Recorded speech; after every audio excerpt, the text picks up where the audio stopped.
Hello everyone, मैं कंचन सिंह आप सबका फिर से स्वागत करती हूँ हमारे पैगसिस के ऑफिशियल यूट्यूब चैनल पर। आज फिर से मैं लेकर आई हूँ आप लोगों के लिए करंट अफेयर्स 6 अक्टूबर से रिलेटेड जो भी करंट अफेयर्स हैं। Okay, let's start.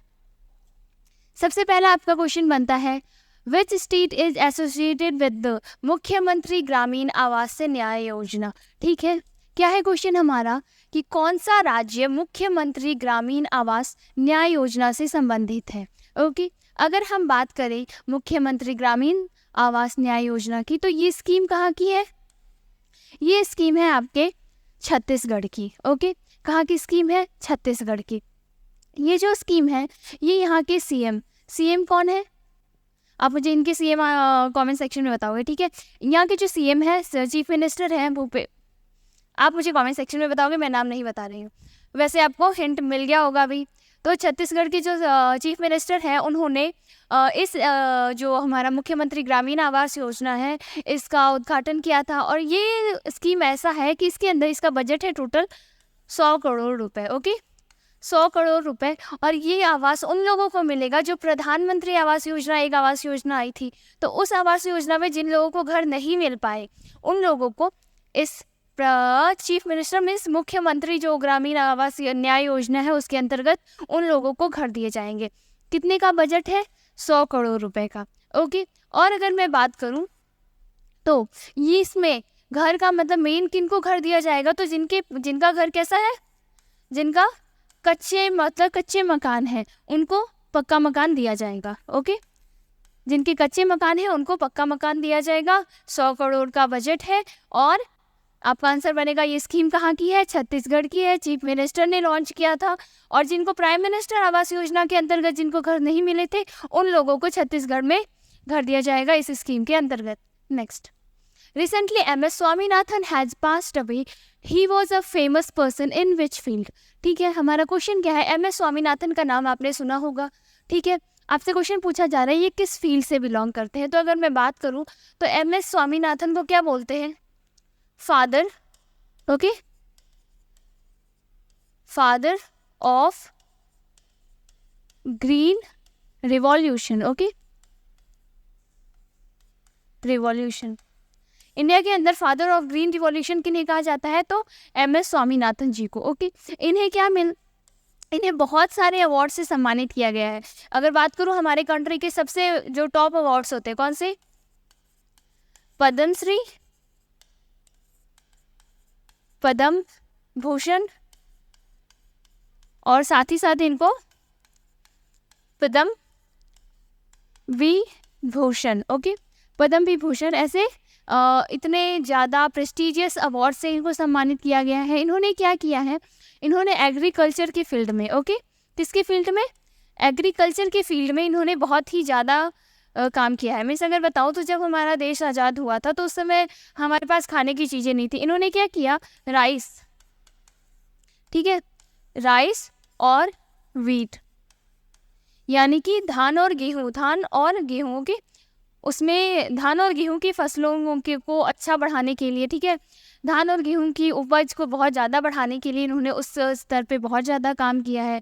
और फाइनली अब हमारे पास इतना कुछ है कि अब हम एक्सपोर्ट कर पाते हैं। पहले हमारे पास खाने के अनाज नहीं थे, अब हम चीज़ों को एक्सपोर्ट कर पा रहे हैं। किन की वजह से? MS स्वामीनाथन जी की वजह से। तो ये किस फील्ड से रिलेटेड है? ये एग्रीकल्चर से रिलेटेड है। ओके, जो ग्रीन रिवॉल्यूशन है वो लेकर आए थे हमारी कंट्री में, कौन? तो MS स्वामीनाथन। इनको बहुत सारे अवार्ड मिल चुके हैं। अगर बात करूं तो जो फर्स्ट एवर फूड अवार्ड जो था, ठीक है, वर्ल्ड फूड अवार्ड, वो भी इनको मिला है। ओके, फर्स्ट एवर जो पहला मिला था वो इन्हीं को मिला है।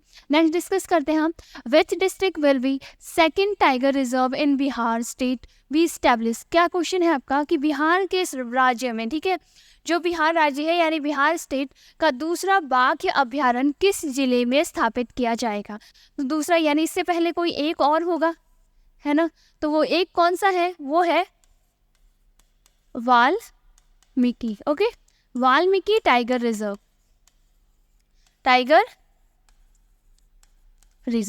वाल्मीकि टाइगर रिजर्व पहले से एक है। ये कहाँ पे है? जो वाल्मीकि टाइगर रिजर्व है ये है वेस्ट चंपारण में। ओके, अब एक क्या है, एक और इसके बाद एक नया और लाया जा रहा है, तो वो नया कहाँ आ रहा है आपका, कैमूर डिस्ट्रिक्ट में। ओके, बिहार की जो कैमूर डिस्ट्रिक्ट है वहाँ पे एक नया टाइगर रिजर्व स्टार्ट किया जा रहा है। अभी 54 टाइगर हो चुके हैं बिहार के अंदर, ये भी आ सकता है इंपॉर्टेंट। मीन्स डायरेक्ट जो कोई न्यूज़ है उस पर क्वेश्चन की बजाय जो साइड न्यूज़ है कितने की, अभी वहाँ पे कितने टाइगर है ये आपसे पूछा जा सकता है, तो ये भी याद रखना। 54 टाइगर्स है अभी कहाँ पे, बिहार के अंदर। Next, which film has been named as India's official entry for Oscar 2024। ठीक है, ऑस्कर जो एकेडमी अवार्ड्स है उसमें अभी अभी इंडिया की कौन सी मूवी गई है, डायरेक्ट नाम याद रखो आप, 2018 everyone is hero. Okay, 2018 everyone is hero, ये जो मूवी है ये अभी ऑस्कर एकेडमी अवार्ड 2024 के लिए नॉमिनेट हुई है, उसके लिए गई है। अभी इसको ऑस्कर मिला नहीं है, होप करते हैं मिल जाए, हमारे इंडिया में आएगा, अच्छी बात रहेगी। अगर ऑस्कर्स की बात करूं तो अभी नाटू नाटू जो RRR मूवी थी उसके ओरिजिनल सॉन्ग को ऑस्कर मिला था। ओके, और साथ ही साथ उसको गोल्डन अवार्ड्स में मिला है, गोल्डन ग्लोब अवार्ड। आगे डिस्कस करते हैं। India's first green hydrogen fuel cell bus was launched in which state, कौन से स्टेट में। ठीक है, भारत की पहली हरित हाइड्रोजन ईंधन सेल बस किस राज्य या किस केंद्र शासित प्रदेश में लॉन्च हुआ है, आपका सवाल ये है। अगर मैं बात करूँ ग्रीन हाइड्रोजन का, तो ग्रीन हाइड्रोजन का मतलब ये होता है कि हम अगर हाइड्रोजन, देखो हाइड्रोजन जो है वो बहुत कम पोल्यूशंस करता है। ठीक है, हाइड्रोजन अगर बात करें तो हाइड्रोजन और ऑक्सीजन मिलके वाटर बन जाता है। अगर कोई चीज़ पानी बना रहा है तो पॉल्यूशन तो कहाँ से होगा, है ना।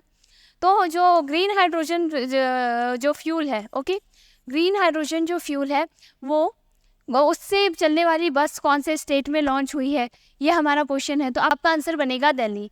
ओके, किस स्टेट में हुई है, दिल्ली में, दिल्ली हरियाणा। इसका स्टार्टिंग में यही है कि 15, ठीक है, 15 बसेज का टारगेट है कि 15 बसेज इस साल यानी 2023 के एंड तक 15 बसेज स्टार्ट कर देंगे, जो हरियाणा, दिल्ली, उत्तर प्रदेश ये जो एरिया है इनको कवर करेगा। ओके, आपका आंसर बनेगा दिल्ली। नेक्स्ट चलते हैं। Who is the first Asian man to be nominated for International Tennis Hall of Fame? ठीक है, टेनिस हॉल ऑफ फेम के लिए पहले एशिया मीन्स जो अपना एशिया महाद्वीप है वहाँ से पहले कौन बने हैं, पहले कौन से इंसान है जिनको कि ये अवार्ड मिला है या इसके लिए नॉमिनेट हुए, किसके लिए नॉमिनेट हुए, first Asian man to be international tennis hall of fame. International tennis hall of fame के लिए कौन से, किन्हें नॉमिनेट किया गया है, आपका आंसर बनेगा लैंडर पेस। ओके, लैंडर पेस को नॉमिनेट किया गया है। ज़्यादा डिटेल में यूज़ नाम नहीं रन करना है, ना न्यूज़ आपके लिए इतने डिटेल में इंपॉर्टेंट है, आपके लिए नाम और जो इंटरनेशनल टेनिस फेम है वो इम्पॉर्टेंट है। नेक्स्ट क्वेश्चन, ये भी सिर्फ आपको क्या चीज़ है, क्या न्यूज़ है, डिटेल ये चीज़ें देखो, हर एक चीज़ न्यूज़ डिटेल में इंपॉर्टेंट नहीं होती, कुछ न्यूज़ होती है जो टू द पॉइंट क्वेश्चन पूछे जाते हैं तो उन पे डिस्कस करते हैं हम। Which institution has been recently selected by PFRDA as the 11th fund manager to manage retirement saving under NPS। ठीक है, रिटायरमेंट देखो सेविंग्स NPS की बात करते हैं, जैसे कि हाल ही में PFRDA ने NPC के तहत, ठीक है, NPC के तहत किसके साथ मिलके है ना क्या किया है, 11th fund manager to manage retirement saving under NPS, किसके साथ मिलके ये सेविंग मैनेज किया है, कौन सा, 11th फंड मैनेजर है। ओके, तो आपका आंसर बनेगा DSP pension fund manager. Okay, answer क्या बनेगा, DSP pension fund manager. Next, which state has devised an action plan to curb paddy straw burning. Paddy straw burning अगर मैं बात करूँ तो इसका मतलब क्या होता है, पैडी पता है धान की खेती को पैडी कहते हैं, तो किस राज्य ने धान के पुआल, धान की जब कटाई हो जाती है उसके बाद उसको ऐसे झाड़ते हैं, फिर उसका जो कचरा बचता है उसका पुआल, तो क्या करता है किसान, एक साथ बहुत सारा इकट्ठा करते हैं और उसमें आग लगा देते हैं। बहुत ज़्यादा पोल्यूशन होता है उससे। अगर जब आप देखते हो कि है ना सर्दियों में दिल्ली में अंधेरा रहता है, दिल्ली में से ना आसपास की चीज़ें दिखाई नहीं देती, इतना ज़्यादा पोल्यूशन होता है, तो उसका बहुत बड़ा रीज़न यही होता है धान के पुआल। ठीक है, क्योंकि धान के पुआल उसके पहले ही कुछ टाइम पहले जलाए जाते हैं, तो उसका धुआं और उस समय एयर डेंसिटी इतनी लो होती है कि है ना हवा मतलब धुआं ऊपर तक उड़ नहीं पाता और हमें आसपास की चीज़ें भी नहीं दिखाई देती। तो किस स्टेट का है, आंसर बनेगा आपका पंजाब का। क्यों, क्योंकि पोल्यूशन को कम करने का टारगेट है इस बार दिल्ली का, बहुत ज़्यादा कम करेगा, क्योंकि अभी फोर्थ नंबर पे है दिल्ली, वर्ल्ड में 4th नंबर पे आता है पॉल्यूटेड सिटी में Delhi. Okay, which is the first cricket team to score more than 300 run in T20। 300 run बनाए हैं किसमें? T20 में। T20 की बात करूँ तो एक ओवर में 6, तो यानी कि 120 बॉल्स पे कितने रन बनाए हैं? 300 रन बनाए हैं। कौन सी कंट्री है आपकी? नेपाल। और नेपाल ने इसी के साथ हिस्ट्री बनाया है, पहली कंट्री बनी है। Okay, which state launched a dedicated tourism policy 2023 and aim to attract 20,000 crore investment in 5 year. 20,000 crore का इन्वेस्टमेंट लेकर आना चाहती है। किस राज्य ने एक समर्पित पर्यटन नीति 2023 लॉन्च किया और 5 वर्षों में 20,000 करोड़ का निवेश आकर्षित करने का लक्ष्य रखा है? ठीक है, क्या है कि है ना, एक पॉलिसी बनाई है। देखो, अब स्टेट्स अपने टूरिज्म इंडस्ट्री पे बहुत ज़्यादा फोकस कर रहे हैं, बहुत काम कर रहे हैं। टूरिज्म अच्छा होगा, अलग अलग लोग आएंगे और बहुत सारे लोगों को रोज़गार मिलेगा, इसी पे बात करी जा रही है। अब क्या है, बहुत सारे लोग आएंगे तो वही टारगेट है। कितने का टारगेट है? 20,000 करोड़ का। ओके, कि 20,000 करोड़ रुपए उस स्टेट के अंदर आएंगे। तो ये कौन से स्टेट का स्कीम है? आपका आंसर बनेगा तमिलनाडु। तमिलनाडु में भी ये स्कीम का इनॉग्रेशन किन्होंने किया था? सीएम ने। चीफ मिनिस्टर कौन है? M.K. Stalin. Okay, M.K. Stalin कौन है? चीफ मिनिस्टर है तमिलनाडु के। इन्होंने, अगर बात करूँ तो अभी अभी M.K. स्टालिन ने अवार्ड्स दिए हैं 9 साइंटिस्ट को। ओके, 9 साइंटिस्ट को, जिसके अंदर केसीवान भी शामिल है। तो ऐसे अलग अलग न्यूज़ आप एक साथ है ना लिंक करते रहो, चीज़ें याद होती जाएगी आपको। Next, Cipla launched drone based deliveries of its critical medicine for hospital in which state? बात की जा रही है सिप्ला। पता है, सिप्ला एक मेडिसिन की कंपनी है, बहुत सारे मेडिसिन बनाती है, बहुत अच्छी कंपनी है।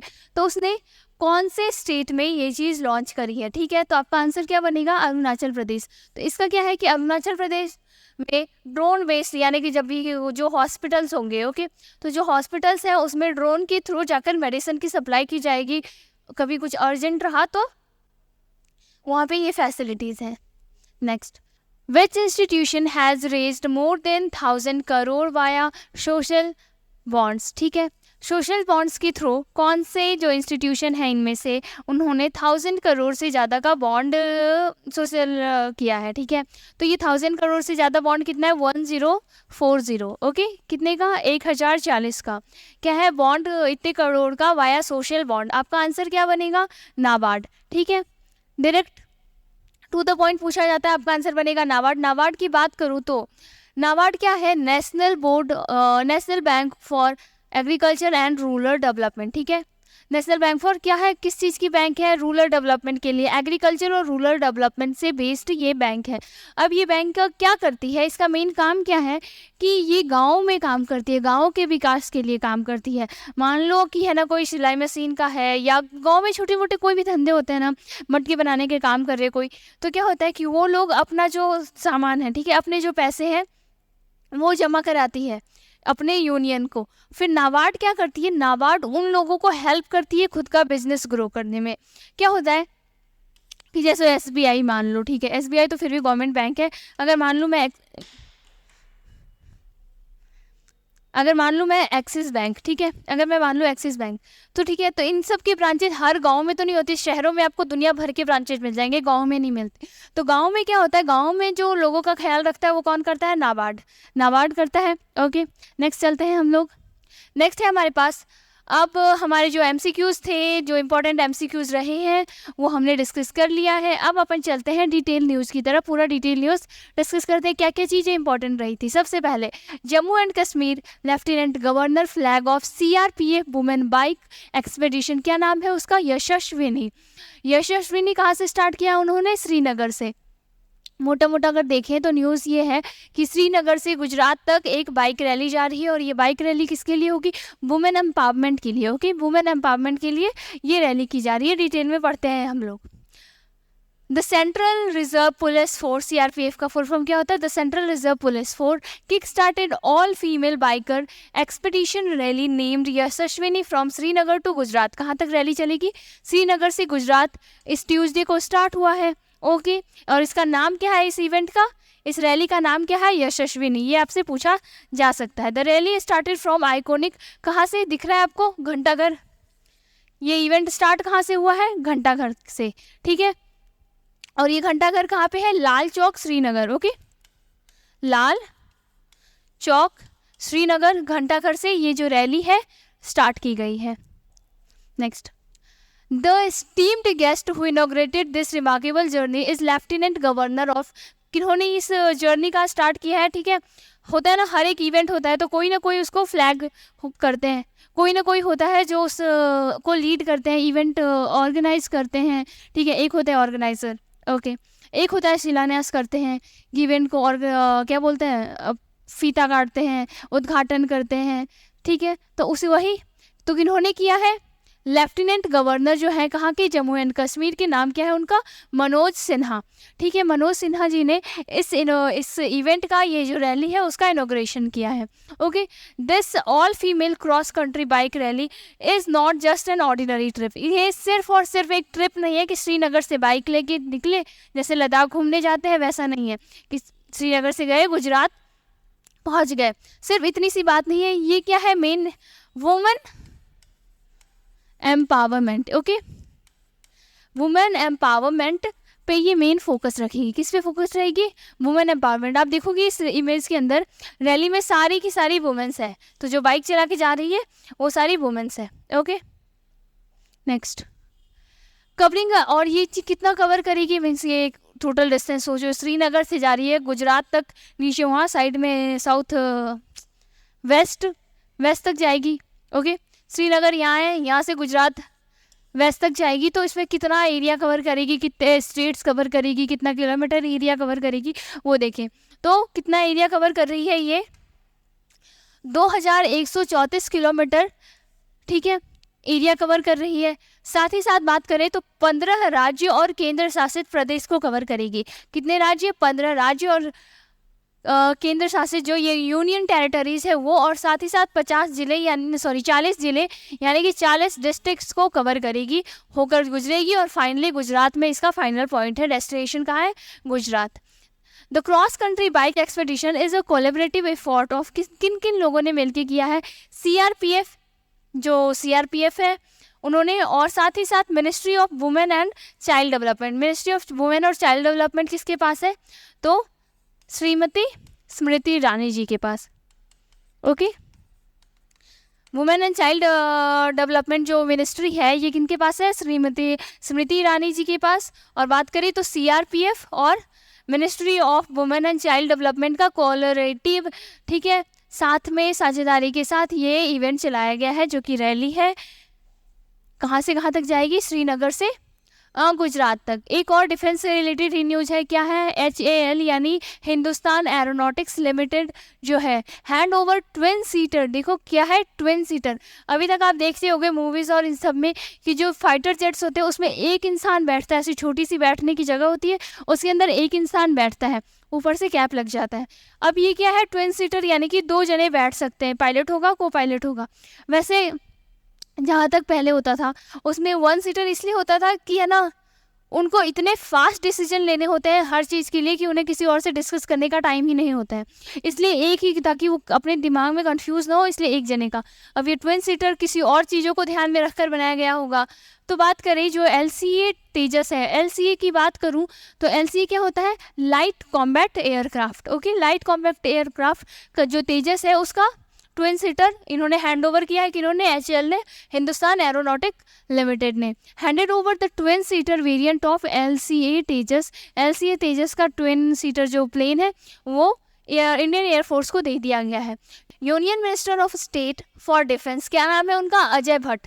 Union minister of state for defence के लिए क्या नाम है? अजय भट्ट। और वहीं अगर मैं यूनियन मिनिस्टर ऑफ कैबिनेट की बात करूं तो उनका नाम आप सबको पता होगा, राजनाथ सिंह जी हैं।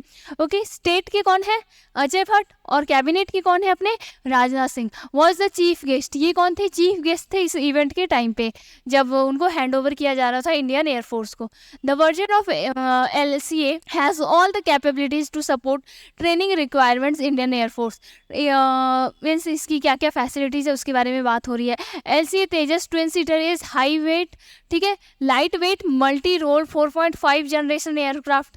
क्वेश्चन पूछे जा सकते हैं आपसे कौन सा जनरेशन का है, तो 4.5 जनरेशन का ये एयरक्राफ्ट है। LCA Tejas has been indigenously built, ठीक है, यानी कि ये चीज़ इंडिया में ही बनाई गई है। हिंदुस्तान एरोनॉटिक्स लिमिटेड की बात करो, इंडिया की कंपनी है, तो ये जो एयरक्राफ्ट है ये इंडिया में बनाई गई है। इट हैज़ स्टैटिक स्टेबिलिटी, ठीक है, काफ़ी अच्छी चीज़ें हैं इसके अंदर, स्टेबल रहेगा, क्वाड्रेपल है, वायर फ्लाइट कंट्रोल है, केयर फ्री मैनरोविंग है, एडवांस ग्लास की कॉकपिट है, सब कुछ बहुत ही ज़्यादा यूनिक और एडवांस फीचर, एडवांस टेक्नोलॉजीज के साथ इस फाइटर जेट को बनाया गया है। This induction aircraft Indian air force India one of the few allied countries, इसके साथ ही इसने इसको इंडिया का उनमें से एक कंट्री बना दिया है जिनके पास कि ये ट्विन सीटर एयरक्राफ्ट है।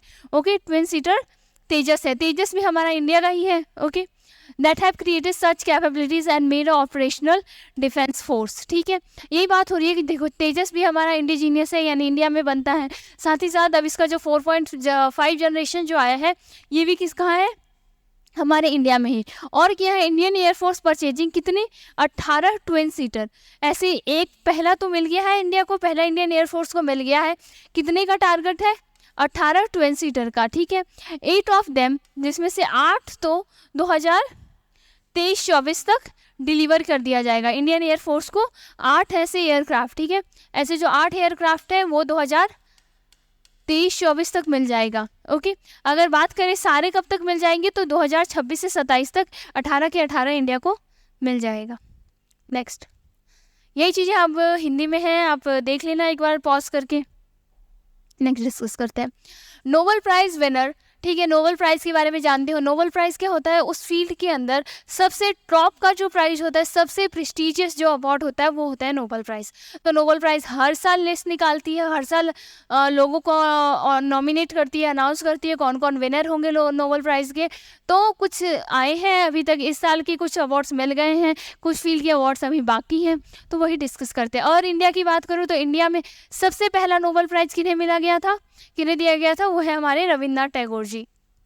ओके, डिस्कस करते हैं। The Nobel prize is the world's most prestigious award honouring, किस किस फील्ड में, ठीक है, किसी एक इंडिविजुअल को अवार्ड किया जाता है, किसी एक पर्टिकुलर इंसान को दिया जाता है। ऑर्गेनाइजेशन आउटस्टैंडिंग अचीवमेंट किस किस फील्ड में, फिजिक्स में, भौतिक, केमिस्ट्री में, मेडिसिन में, लिटरेचर में, पीस में और इकोनॉमिक्स में, ठीक है। अर्थशास्त्र के अंदर शांति की बात करूँ तो शांति में, लिटरेचर के फील्ड में, मेडिसिन दवाइयों के फील्ड में, केमिस्ट्री की फील्ड में और फिजिक्स यानी भौतिक ज्ञान की फील्ड में दिया जाता है। और ये क्या है, नोबेल फाउंडेशन ये अवार्ड देती है। कौन देती है, नोबेल फाउंडेशन। कौन है, स्वीडिश इंडस्ट्रियलिस्ट थे इन्वेंटर एल्फ्रेड नोबेल, ठीक है, वो इन्वेंटर एल्फ्रेड नोबेल जो है एक इंडस्ट्रियलिस्ट थे, उन्होंने इस अवार्ड का स्टार्ट किया था, कि अवार्ड देना स्टार्ट किया था। अगर बात करूँ अभी तो अभी तक फिजियोलॉजी और मेडिसिन के अंदर, फिजिक्स और केमिस्ट्री के अंदर, ये जो 3 है, इन 3 के अंदर तो अवार्ड दिए जा चुके हैं नोबेल प्राइज़। अभी बाकी 5 अक्टूबर को, 6 अक्टूबर को, 9 अक्टूबर को, ये 3 दिन अभी और बाकी हैं। इन 3 फील्ड कौन कौन से, लिटरेचर में, पीस में और जो इकोनॉमिक्स से रिलेटेड चीज़ें हैं, इसके अंदर अभी प्राइज़ नहीं दिया गया है, अभी नेम नहीं नॉमिनेट हुए हैं। ओके, ये हैं उनके नाम जिनको कि ये अवार्ड दिया गया है। क्या नाम है, कैटलिन कराइको एंड ड्री वैसीमैन। ओके, आप नाम चेक कर सकते हैं। फिजियोलॉजी और मेडिसिन में उनको किनको दिया गया है, कैटलिन और ड्रू को। फिजिक्स की बात करूँ तो प्लेरे, एगोस्टिन को, फेरेंस, एने, एल व्हीलर, इनको अवार्ड दिया गया है फिजिक्स के अंदर। केमिस्ट्री की बात करूँ तो केमिस्ट्री में किनको दिया गया है, मोइंग, ईजू, वावेंडी लुइस और ई ब्रूस एंड एलेक्सी को, ठीक है, इनको किस में दिया गया है, केमिस्ट्री में। नाम याद रखना, नाम इंपॉर्टेंट होता है, नाम पे ही क्वेश्चन आएंगे। आपको सीधा क्वेश्चन बनेगा फिजिक्स के अंदर किनको दिया गया है, केमिस्ट्री के अंदर किनको दिया गया है। हाँ जी, आगे चलते हैं हम लोग। जम्मू एंड कश्मीर रिनोन्ड देखो क्या होता है, पाशमीना। पाशमीना है, एक शॉल होता है, पाशमीना के कपड़े होते हैं, बहुत अच्छा होता है, एकदम लाइट हल्का सा वेट का होता है और बहुत ही ज़्यादा गर्मी देता है। क्राफ्ट रिसीव क्या मिला है इसको, GI टैग मिला है, अभी अभी इसको जीआई टैग दिया गया है किसको, जो कश्मीरी हमारी पाशमीना होती है उसको। बात करते हैं कौन सी पाशमीना को, बसोहिल, ठीक है, बसोइल पाशमीना ऑफ कौन सा, Kathua in Jammu and Kashmir has recently earned, क्या मिला है, जियोग्राफिकल इंडिकेशन यानी कि जीआई टैग। जम्मू कश्मीर के सुरमै जिले कठुआ से निकलने वाली सदियों पुराने पारंपरिक जिले का क्या नाम है, उनका जिला का क्या नाम है, बस हौली पश्चिमन, ठीक है, पश्मीना को हाल ही में प्रतिष्ठित भौगोलिक संकेतक यानी कि जीआई टैग दिया गया है। किसको जीआई टैग दिया गया है, नाम याद करना, बस होली पश्मीना, जो पश्मीना सॉल्स होते हैं उनको दिया गया है। ये देखो आप देख सकते हो कितनी ही ज़्यादा कारीगरी की जाती है, बहुत ही ज़्यादा डीप काम किया जाता है इसके अंदर, और ये पूरा हैंडमेड होता है। ओके, जो हैंडमेड चीज़ें हैं उनको दिया गया है। ये चीज़ें सेम टू सेम आर्टिफिशियल भी मैन्युफैक्चर जो है ना इंडस्ट्रीज़ में होती है वो भी होती है, पर जिसको जीआई टैग दिया गया है वो कौन सा, जो हैंडमेड वोवन है उनको दिया गया है। अगर इसकी बात करो बहुत ही ज़्यादा अच्छी क्वालिटी का पाशमीना होता है। बात करते हैं वही बसौली पाशमीना अपनी असाधारण कोमलता, बारीकी और पंख जैसे वजन, ओके, पंख जैसे वजन के लिए प्रसिद्ध है। किसके लिए प्रसिद्ध है, पंख जैसे वजन, बहुत ही हल्का होता है। मैं बता रही हूँ ना, एक तो बहुत पतला होता है, बहुत हल्का होता है, उसको आप बस ऐसे डाल लो आपको गर्मी लगेगी, इतनी अच्छी चीज़ होती है ये पाशमीना सॉल्स, ठीक है। क्राफ्टेड बाय स्किल्ड आर्टिशियंस, मैंने अभी बताया कौन करते हैं, स्किल्ड आर्टिशियंस, यानी कि जो हाथ से काम करते हैं उसको जीआई टैग दिया गया है। यूजिंग ट्रेडिशनल हैंड स्पिनिंग, ठीक है, हैंड स्पिनिंग टेक्निक वाले जो पुरानी तरीके से काम करते हैं। अगर हैंड स्पिनिंग की बात करूं तो आपने भागलपुरिया सिल्क की बात सुनी होगी, ओके, भागलपुरिया सिल्क, उसको देखोगे तो सारे बुनकर है ना, अभी आपको अगर इनकी बात करूँ भागलपुरिया सिल्क जो हैंड वोवन होती है, यानी जो बुनकर बनाते हैं, उन साड़ियों की कीमत 1 लाख से लेके 25 लाख इससे भी ज़्यादा की होती है। और वही सेम साड़ी जो आप 25 लाख में ख़रीद रहे हो, सेम साड़ी आपको 15,000 20,000 में मिल जाएगी, पर वो इंडस्ट्री मेड होती है, वो बात नहीं होती जो हाथ से बनाए हुए वाले में होती है। ओके, पारंपरिक हाथ से कताई की हुई जो तकनीक है उससे बनाने वाली जो पाशमीना सॉल्स बनते हैं उनको जीआई टैग दिया गया है। ओके, बात करो पेयू की, ठीक है, तो ये पेयू के पहले इंडिया के थे, अब इनको पूरे वर्ल्ड का सीईओ बना दिया गया है पेयू कंपनी का। बात करते हैं आगे पूरी डिटेल में news. PayU elevates Anirban Mukherjee as global CEO, क्या बना दिया है गया है इनको, पूरे पेयू के ऑल ओवर वर्ल्ड का ग्लोबल सीईओ बना दिया गया है। In a significant move of Anirban Mukherjee the chief executive officer of PayU India, क्या थे पहले इंडिया, पेयू इंडिया के पहले ये सीईओ थे, अब इनको पूरा ग्लोबल, ठीक है, मतलब पूरे वर्ल्ड में जो पेयू है ना उसका जो हेडक्वार्टर है वहाँ का उनका सीईओ बना दिया गया है। मीन्स अब वो उनके अंडर में, पहले वो उनके अंडर में इंडिया था, अब उनके अंडर में पूरा वर्ल्ड है। यही आपकी न्यूज़ है। ओके, नाम याद कर लेना, कंपनी का नाम याद कर लेना। नेक्स्ट बात करते हैं हम लोग national wildlife week. National wildlife week कब मनाया जाता है, किस लिए मनाया जाता है, जो वाइल्ड लाइफ है यानी कि जो पशु जानवर हैं जो जंगलों में रहते हैं उनके संरक्षण के लिए, उनकी लाइफ को अच्छा बनाने के लिए, उनके हेल्थ के लिए, उनके आगे इंस्टिंक्ट ना हो इसके लिए, हर चीज़ का ख्याल रखने के लिए वाइल्ड लाइफ वीक मनाया जाता है। ठीक है, वाइल्ड लाइफ वीक कब मनाया जाता है, अगर बात करूँ तो अक्टूबर 2 से 8, ठीक है, अक्टूबर 2 से 8। The National Zoological Park recently kick-started the celebration of 69th Wildlife Week. कौन सी Wildlife Week है, 69th Wildlife Week. The significant event aimed at raising awareness about the importance of the wildlife conservation. कि wild life का conserve करना कितना ज़्यादा important है। देखो हर एक चीज़, जैसे इंसान ज़रूरी है वैसे शेर ज़रूरी है, वैसे ही बिल्ली, वैसे ही डॉगी, हर चीज़ हम भगवान ने बनाया है, तो हर एक चीज़ संतुलन बनाने के लिए हर एक चीज़ ज़रूरी है, तो उनको भी बचाना ज़रूरी है। ऐसा नहीं कि हम हमारे ऊपर इतना काम कर रहे हैं कि इनके जंगल छीने जा रहे हैं हम लोग, तो ये बहुत इंपॉर्टेंट है हमारे एनवायरनमेंट के लिए, हमारे सराउंडिंग्स के लिए। ओके, तो वही ये इस बार कौन सा 69th इवेंट था, 69th संस्करण था वन्य जीव जो वाइल्ड लाइफ वीक है उसका। बात करते हैं this year the theme partnership for wild life conservation. इस साल का थीम क्या है, पार्टनरशिप, यानी कि हम वाइल्ड लाइफ के साथ पार्टनरशिप करेंगे कि हम तुम्हें मीन्स हमें थोड़ी सी ज़मीन चाहिए, तुम्हारे जंगल चाहिए, तो हम तुम्हारे लिए अच्छा जंगल बना कर देंगे, तुम्हें थोड़ी सी ज़मीन चाहिए, तुम्हारे जंगल चाहिए, तो हम तुम्हारे लिए अच्छा जंगल बना कर देंगे, तुम्हें अच्छी लाइफ देंगे, तुम्हें सब कुछ प्रोवाइड करेंगे। ऐसा हमारा है कि अब हम थोड़ा संतुलन बना के रखेंगे वाइल्ड लाइफ के बीच में और ह्यूमन लाइफ के बीच में। ओके, मूल रूप से 1955 में वन्य जीव दिवस के रूप में मनाया गया था। ठीक है, 1955 में ये मनाया गया था। यह 1957 यानी कि 1957 में एक सप्ताह के उत्सव के रूप में विकसित हुआ। पहली बार 1955 में मनाया गया था। और अभी हमने वाइल्ड लाइफ वीक देखा ना, तो वाइल्ड लाइफ वीक 1957 से, ठीक है, 1957 से इसे एक सप्ताह के रूप में मनाना स्टार्ट कर दिया गया।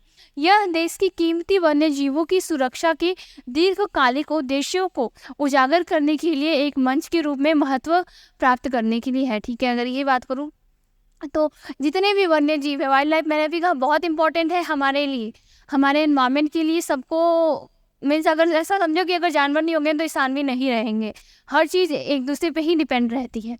तो उन सब की सुरक्षा के लिए हम ये सप्ताह मनाते हैं। अब हम लोग बात करते हैं breast cancer awareness month. Breast cancer awareness month is observe through out the entire October each year. ठीक है, अक्टूबर का जो पूरा महीना होता है वो ब्रेस्ट कैंसर के जागरूकता के लिए बनाते हैं। ठीक है, मनाते हैं हम लोग। इसमें क्या होता है, जो बड़े बड़े लीडर्स हैं, बड़े बड़े जो आपके मेडिकेशन पे लोग बैठे हैं, अथॉरिटीज़ बैठे हैं, वो दुनिया को बताते हैं कि ब्रेस्ट कैंसर को कम भी किया जाता है। लाखों औरतें, ठीक है, लैक्स ऑफ वुमेन, एक साल के मीन्स साल के अंदर लाखों महिलाएं जो है पूरे वर्ल्ड में वो ब्रेस्ट कैंसर का शिकार होती है। ठीक है, ब्रेस्ट कैंसर का मनाया जाता है पूरा का पूरा जो अक्टूबर मंथ है, इस पूरे मंथ में इसको अवेयरनेस का मनाया जाता है। लाखों, बहुत सारी महिलाएं इससे अफेक्ट हो जाती है। और ये ऐसी चीज़ है जिसे आप रोक सकते हो अगर आपको अवेयर हो, आपको पता है कि है ना ब्रेस्ट कैंसर कैसे होता है, क्या क्या चीज़ें होती है। ठीक है, तो आप इसको मीन्स आप फर्स्ट स्टेज में ही आप खुद को एग्जामिन करके डॉक्टर से कंसल्ट करो तो आप सही हो सकते हो। पर क्या जब चीज़ें थर्ड स्टेज तक चली जाती है, आंसर पता है, first stage, second stage, third stage, third stage पे जब जाते हैं तो इसको रोकना थोड़ा मुश्किल हो जाता है। इसलिए अवेयरनेस फैला रहे हैं, अवेयरनेस दे रहे हैं लोगों को, महिलाओं को, सबको, कि कैसे आप खुद से एग्जामिन करो, आपको पता चल जाएगा कि आपको ब्रेस्ट कैंसर है, उसके लक्षण आपके अंदर है या नहीं, सिम्टम्स है या नहीं। आपको है ना मंथली आपको खुद को चेक करना होता है इसके लिए, ताकि आप ब्रेस्ट कैंसर से बच सकें, रेडी रहें आप। ओके, अगर देखिए हम लोग during this time individual health care organization, जितने भी हेल्थ केयर ऑर्गेनाइजेशंस होते हैं एंड नॉन प्रॉफिट कोलैबोरेटरी, यानी कि किसकी बात कर रहे हैं, एनजीओज़ की। ठीक है, ये क्या करती है, अवेयरनेस प्रमोट करती है breast cancer prevention and treatment, कि कैसे ब्रेस्ट कैंसर से बचा जा सकता है, या फिर अगर ब्रेस्ट कैंसर आपको हो गया है तो उसकी ट्रीटमेंट कैसे कैसे ट्रीटमेंट्स होते हैं, कैसे आपको उससे ठीक हो सकते हो। और ये भी चीज़, अगर मदर को कैंसर है, ठीक है, मदर को अगर कैंसर है तो उनकी डॉटर में ये चीज़ होने की बहुत ही ज़्यादा चांसेस होती है, इसलिए उनको बहुत ज़्यादा संभल के रहना होता है। ठीक है, चीज़ों पे ध्यान रखना होता है, हर एक चीज़, आपके डाइट क्या ले रहे हो आप लोग। Okay, breast cancer awareness month was established in early 1980s। ठीक है, 1980, अर्ली 1980 में ये इवेंट स्टार्ट किया गया था। पूरी दुनिया में महिलाओं में ब्रेस्ट कैंसर सबसे कॉमन कैंसर है।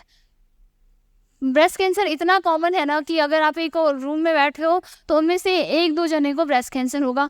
इसलिए ये जो है, इस पे काम करना बहुत ज़रूरत है। बहुत बड़े मात्रा में जो औरतें होती है इससे अफेक्ट होती है, जिससे हर साल लाखों महिलाएं शिकार होती है, जिसकी क्या लाखों महिलाएं शिकार हो जाती है। स्तन कैंसर के प्रति लोगों को में जागरूकता लाने के लिए ब्रेस्ट कैंसर अवेयरनेस मंथ मनाने की शुरुआत की गई है। पूरा का पूरा एक महीना, ठीक है, पूरा का पूरा एक मंथ डेडिकेट किया गया है ब्रेस्ट कैंसर को। सोचो अपन सिर्फ एक डे मनाते हैं किसी चीज़ को लेकर, इसके लिए पूरा महीना है। कितना बड़ा मुद्दा है, कितना बड़ा इशू है वर्ल्ड का, इसलिए अवेयरनेस फैलाना बहुत ज़रूरी है। नेक्स्ट हम लोग बात करते हैं वर्ल्ड टीचर्स डे की। अगर नेशनल टीचर डे की बात करूँ, हमारा टीचर्स डे कब आता है, 5 सितंबर को, है ना। 5 सितंबर को हमारा टीचर्स डे आता है। इस बार का थीम क्या था, कमेंट सेक्शन में बताओगे आप लोग। अब हम बात करते हैं वर्ल्ड टीचर डे। तो वर्ल्ड टीचर डे सीधा एक महीने बाद यानी कि 5 अक्टूबर को सेलिब्रेट किया जाता है। किन का बर्थडे आता है हमारे 5 सितंबर को, हाँ, डॉक्टर राधाकृष्ण सर्वपल्ली जी, डॉक्टर सर्वपल्ली राधाकृष्णन। वापस बोलती हूँ, किनका बर्थडे आता है 5 सितंबर को, डॉक्टर सर्वपल्ली राधाकृष्णन जी को। ओके, स्टार्ट करते हैं। World teachers day observe annually on कब, 5 अक्टूबर को मनाया जाता है। इन 1966, ठीक है, 1966 में UNESCO and the international labour organization यानी कि ILO joint force to convene a special intergovernmental conference on the status of teachers in Paris. ठीक है, यूनेस्को का हेडक्वार्टर कहाँ है? पेरिस के अंदर, इसलिए ये इवेंट कहाँ रही थी? पेरिस के अंदर 1966 में। देखो टीचर्स हमारे लिए, हमारे सोसाइटी के लिए कितने इंपॉर्टेंट होते हैं।